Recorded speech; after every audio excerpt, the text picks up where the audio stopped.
இந்த பூசணிக்காய் வச்சு இன்னைக்கு பொரியல் பண்ண போறோம். வாங்க எப்படின்னு பார்க்கலாம். அப்படியே மறக்காம ஒரு லைக் போட்டுங்கப்பா.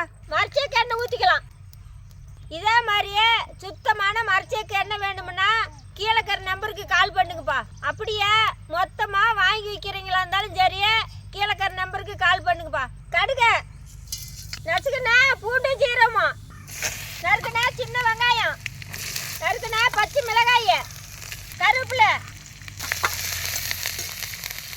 சுத்தம் பண்ணா பூசணிக்காய், மஞ்சத்தூள், கல் உப்பு,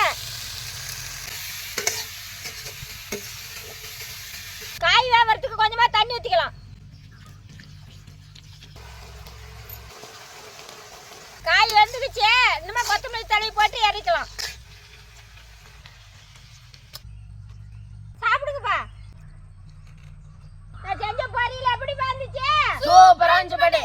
மூட்டு வலி குணமாவ இந்த முடவாட்டு காலை வச்சு இன்னைக்கு சட்னி செய்ய போறோம். வாங்க எப்படின்னு பார்க்கலாம். அப்படியே மறக்காம ஒரு லைக் போட்டுங்கப்பா. மரச்சேக்கு எண்ணெய் ஊற்றிக்கலாம். இதே மாதிரியே சுத்தமான மரச்சேக்கு எண்ணெய் வேணும்னா கீழே இருக்கிற நம்பருக்கு கால் பண்ணுங்கப்பா. சுத்தம் பண்ணா முடவாட்டுக்காலை நல்லா எண்ணெயிலேயே வதக்கலாம். பூண்டு, சின்ன வெங்காயம், வரமிளகாய், கருவேப்பிலை, தக்காளி, கொத்தமல்லி, சீரகம்,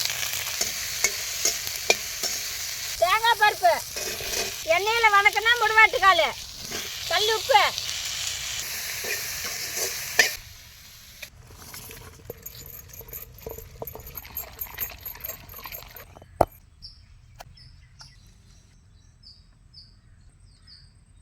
முடவாட்டுக்கால் சட்னி சூப்பரா இருக்குது.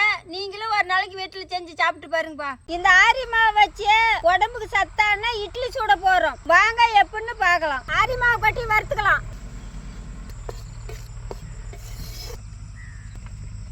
இப்ப ரவை கொட்டி வறுத்துக்கலாம்.